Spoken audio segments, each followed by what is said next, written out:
Emily Thornberry, welcome. Thank you. There seems to be some doubt in people's minds, even now, about Labour's real attitude to Brexit. Can I ask you some very simple questions? First of all, do you think that we should be a member of the single market after Brexit? I think we need to have the widest possible access to the single market after we leave the European Union. And do you accept, given that everything that the European leaders have been saying, and people here as well, that that means we could not have control over immigration? I think that's subject to negotiation. And I think that we need to be reasonable about it, and we need to think quite carefully about what the trade-off is. Our priority is the economy, and we need to make sure that whatever decisions are made, we don't make ourselves poorer and we don't take away anybody's jobs. Because, I mean, you say that there should be a negotiation, but for a lot of people, there seems to be a very little gap between being inside the single market and accepting free movement of people and being outside.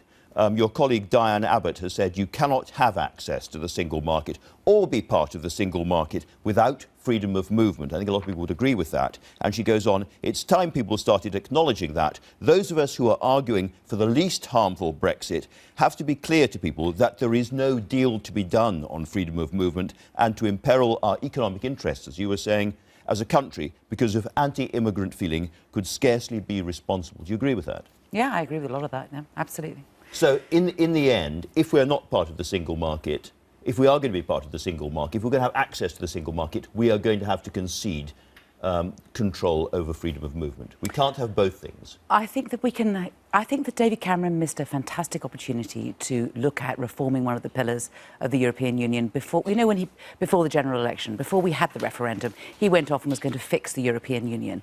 And yet the Europeans saw him coming. They saw that he wasn't acting on behalf of the whole of Britain, and he got nothing. And that, it seemed to me, to be a golden opportunity that was wasted.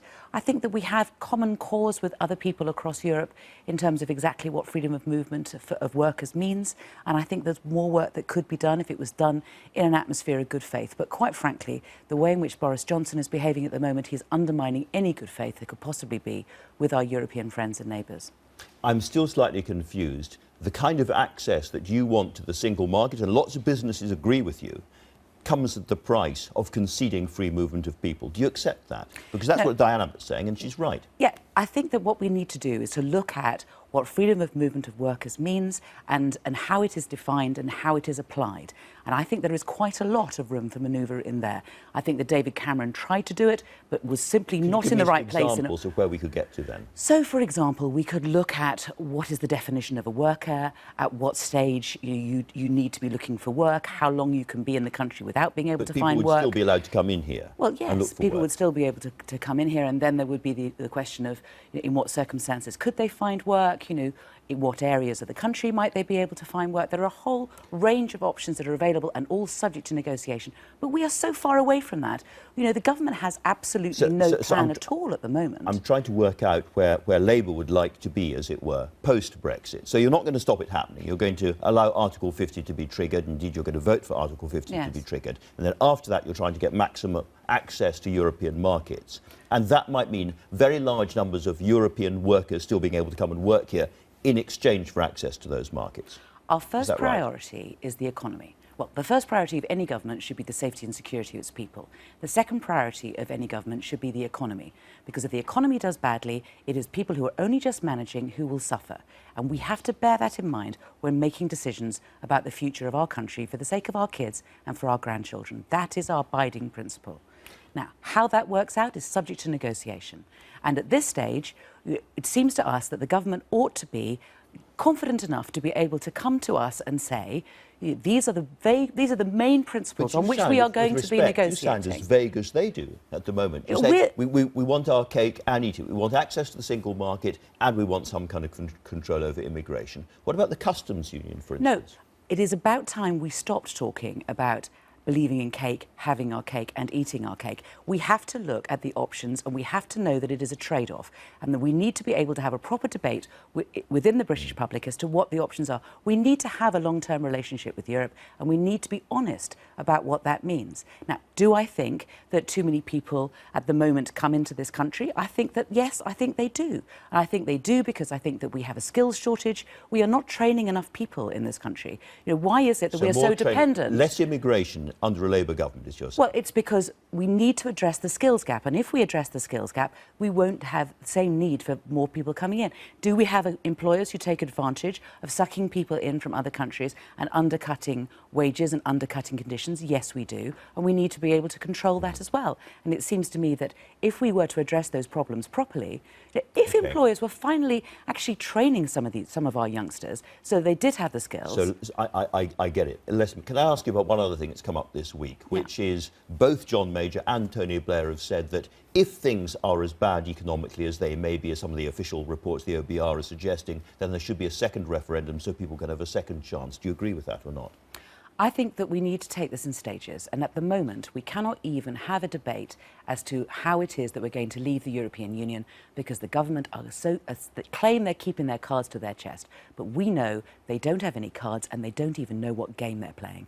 And it is about time they came out of their darkened room and they told us in what way we're going to leave the European Union and what our continuing relationship is likely to be, so that we can debate it. And so Theresa May can go to Europe and say, I'm representing the whole of Britain.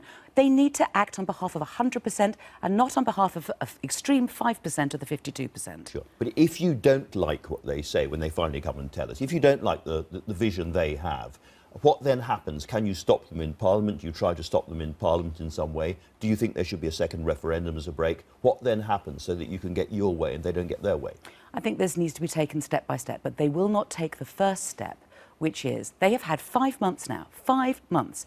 You know, David Cameron specifically told the civil service not to look at a plan B. They now have had 5 months to work out what their plan is going to be, and they come with nothing. That is the starting point. Let us start with what it is the government wants to negotiate, and then we can have a reaction from the public and a proper debate, and then we can decide how we want to proceed. But until they actually lay down their basic negotiating position, we cannot even begin this debate. Your leader and your friend, Jeremy Corbyn, said of Fidel Castro that he was a great fighter for social justice and a huge historical figure. And a lot of people thought he'd failed to address the dark side of the Castro regime, all those killings, the abuse of gay people, the torture and so forth. What is your view? I think that Castro was a hugely divisive figure, and I think that it's quite difficult to get beyond the human rights abuses.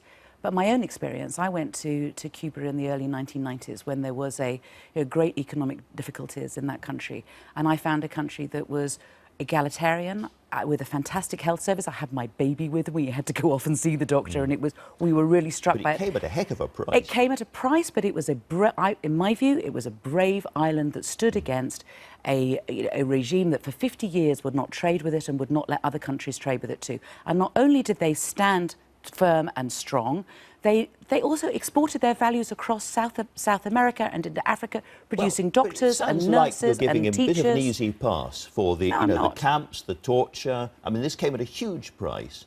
If it was Pinochet, people on the left would say he was a monster, he was terrible, he should be got rid of. But because he wore a red star on his fatigues and so forth, you seem to be quite gentle on him. Yeah, and if you look at some of the right-wing press that were supporting Pinochet, they're the ones who come out and accuse Castro of all the things that they do. Let me just put this to you. How can it be that a little island like Cuba can have not only sufficient doctors and nurses to be able to look after the people of Cuba, but they can also export them across South America and into Africa to give more doctors to fight the Ebola crisis than the Americans? And that little tiny country could do that, and we can't. But how can you kind of set that alongside, for instance, machine gunning people in boats, including children, when they're trying to leave the country? I mean, how do you make this kind of? It's very hard to make a kind of equal sign or an equivalent sign between the dark side and the bright side of Cuba. There is a bright side, but there's a very, very dark side I acknowledge that. I acknowledge that. But all I'm saying is that from my experience was visiting a country that was, at the time, they didn't have enough petrol to be able to drive cars. They were going around on bicycles on the May Day parade. But nevertheless, there were not people starving, and they still had an excellent health and an education service. I'm not saying any more than that, but it was an enormous achievement for a little Caribbean island. Okay. Final thought, very, very quickly. You heard Stephen Dorrell there talking about the crisis in social care. Do you agree with him and with Paul Mason that we're going to see a crisis that's going to run out through the rest of this year? And do you think the Chancellor should be back in the House of Commons putting more money into social care? Absolutely, absolutely. I was in Warwickshire yesterday and people are desperately worried about what is going to happen. You know, what will happen with their elderly relatives? Will they be got up at breakfast time or will they be got up at lunchtime? What will happen with people going into hospital in crisis and not being able to come out again? You know, for every pound we spend on social care, we save 2, 3, 4, 5 in the National Health Service.